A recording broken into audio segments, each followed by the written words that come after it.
నమస్కారం. తిరుమల తిరుపతి దేవస్థానంలో ఇంత పెను విషాదం బహుశా ఎప్పుడు జరగలేదు. ఒకరు కాదు, ఇద్దరు కాదు, 6 ఇప్పటికీ మరణించారు. అనేక మంది అస్వస్థత గురి అయ్యారు, ఆసుపత్రి పాలయ్యారు. ఆసుపత్రిలో కూడా సరి అయినటువంటి వైద్యం అందటం లేదని ప్రజలు గగ్గోలు పెడుతున్నటువంటి సందర్భం. తిరుమల తిరుపతి దేవస్థానానికి రద్దీ ఏమీ కొత్త కాదు. దినదినం రద్దీ పెరుగుతూ ఉంది. ప్రతి సంవత్సరం భక్తులు విపరీతంగా పెరుగుతూ ఉన్నారు, దర్శనానికి వస్తున్నారు. ఇలాంటి సందర్భంలో గత ప్రభుత్వాలు, గతంలో ఉన్నటువంటి ఈవోలు, చైర్మన్లు అనేకమైన సంస్కరణలు తీసుకొచ్చి భక్తులకు తొందరగా దర్శనం సునాయాసంగా అందేందుకు సకల చర్యలు తీసుకున్నారు, సకల చర్యలు తీసుకుంటూ ఉన్నారు. అయితే ఇక్కడ గమనించవలసినటువంటి అంశం ఏమిటయ్యా అంటే, వైకుంఠ ఏకాదశి సందర్భంగా వైకుంఠ ద్వార దర్శనానికి చాలా ప్రాముఖ్యత ఉంది. చాలా పవిత్రమైనటువంటి దర్శనము అది అని భక్తులు భావిస్తారు. అందువల్ల ఆ రోజున వైకుంఠ దర్శనానికి పెద్ద ఎత్తున ప్రజలు తరలి వచ్చేటటువంటి కార్యక్రమం కనిపిస్తూ ఉంది. గతంలో కూడా చాలా రికమెండేషన్లు కూడా ఉంటాయి. వైకుంఠ ఏకాదశి సందర్భంగా వైకుంఠ ద్వార దర్శనానికి మమ్మల్ని తీసుకువెళ్ళండి అని మేము మంత్రులుగాను శాసనసభ్యులుగాను ఉన్నప్పుడు మా మీద చాలా ఒత్తిడి ఉండేది.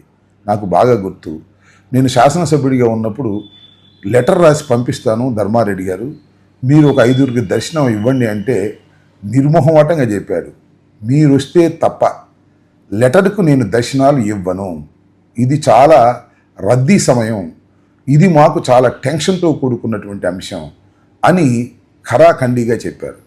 మంత్రిగా ఉన్నప్పుడు కూడా నేను స్వయంగా వస్తే తప్ప దర్శనాలకు ఎలవ్ చేయను అని ఆ రోజు ధర్మారెడ్డి గారు చెప్పినటువంటి మాట నాకు ఈరోజు గుర్తొస్తుంది. నిజంగా వైకుంఠ ఏకాదశి సందర్భంగా జరిగేటటువంటి దర్శనాల సందర్భంగా ఈవోకి కానీ జేఈఓకి కానీ అక్కడ ఉన్నటువంటి స్టాఫ్కి కానీ చాలా ఒత్తిడి ఉంటుంది, చాలా ఇబ్బంది పాలయ్యేటటువంటి పరిస్థితి ఉన్నప్పటికీ కూడా చాలా స్ట్రిక్ట్గా వ్యవహరిస్తే తప్ప దాని నుంచి వారు బయటకు రాలేరు.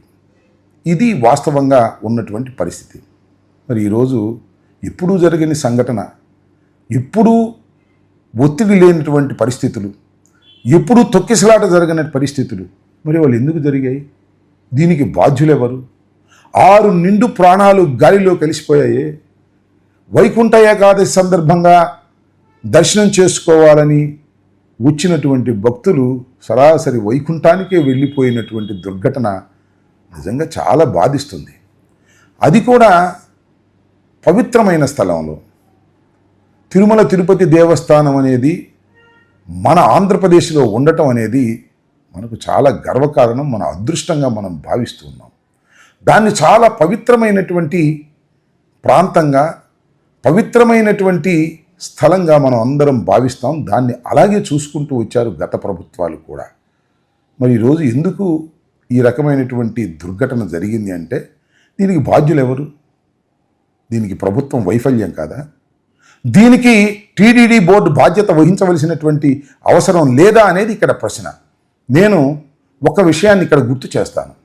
ఇవాళ టీటీడీ బోర్డు భక్తులకు మంచి సౌకర్యాలు కల్పించాలి, తిరుమల తిరుపతి దేవస్థాన పవిత్రతను కాపాడాలి అనేటువంటి ధ్యేయంతో ఉందా అనే ప్రశ్నకు నేను చెప్తున్నాను, అలా లేదు. ఇవాళ ఎలా ఉంది అని మీరు అడగొచ్చు.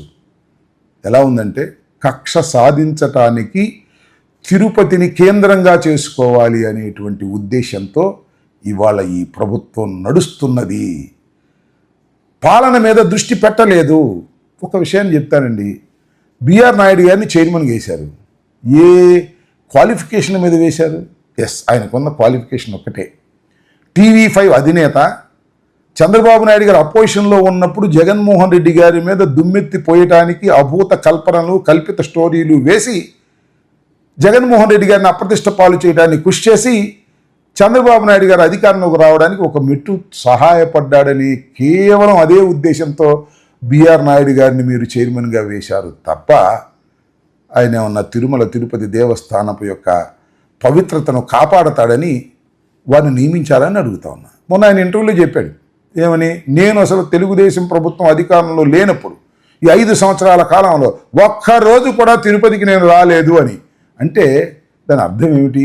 తిరుమల తిరుపతి దేవస్థానం వెంకటేశ్వర స్వామి మీద భక్తి కన్నా తెలుగుదేశం మీద భక్తి, అదేవిధంగా వైఎస్ఆర్ కాంగ్రెస్ పార్టీ మీద కక్ష నాకు ఉన్నాయి. అందువల్లనే చంద్రబాబు నాయుడు గారు నాకు ఈ సీటుని ఇచ్చారు అనేది ఆయనే చాలా స్పష్టంగా చెప్పారు.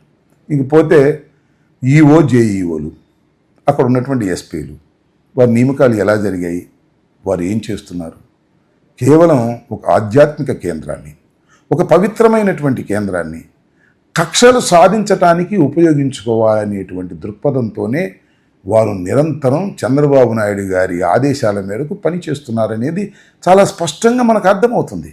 నేను ఇవాళ మీరు అనుకోవచ్చు ఇవన్నీ రాజకీయాలు మాట్లాడుతున్నారు, ఒక పక్కన 6 మరణించినటువంటి సందర్భంలో అనే మాట.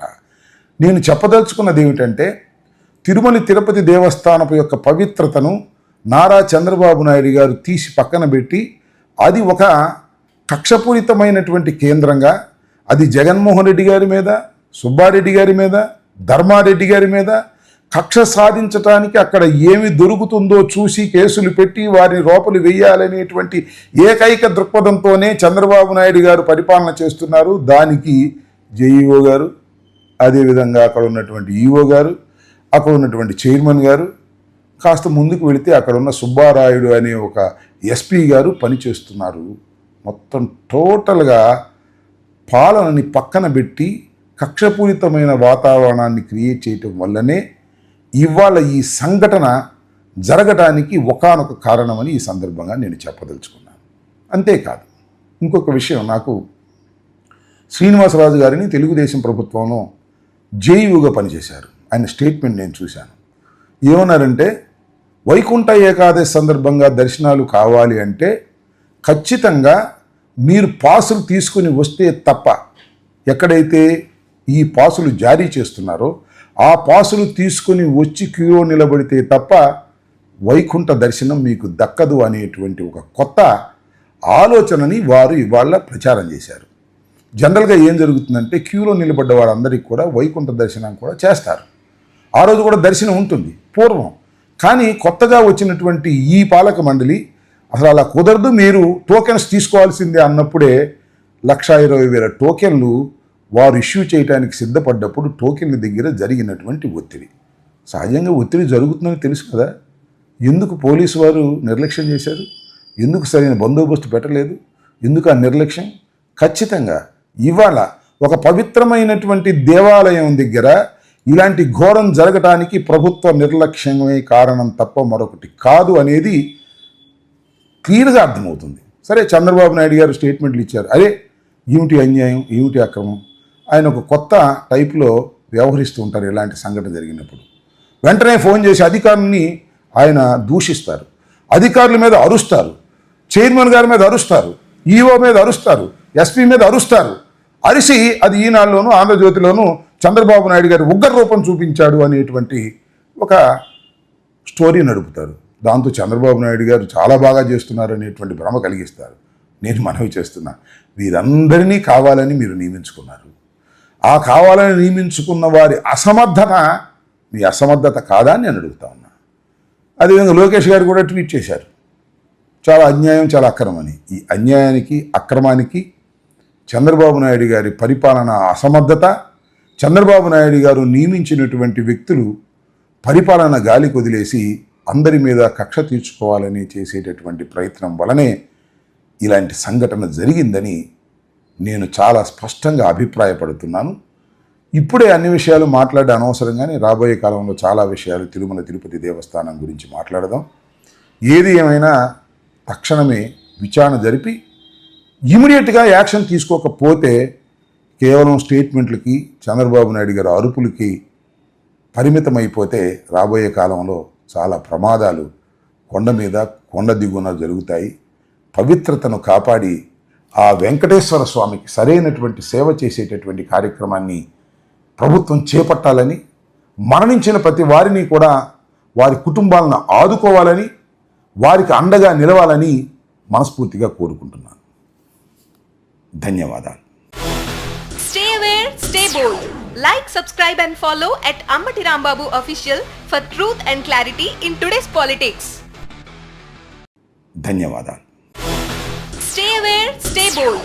Like, subscribe and follow at Ammati Rambabu Official for truth and clarity in today's politics.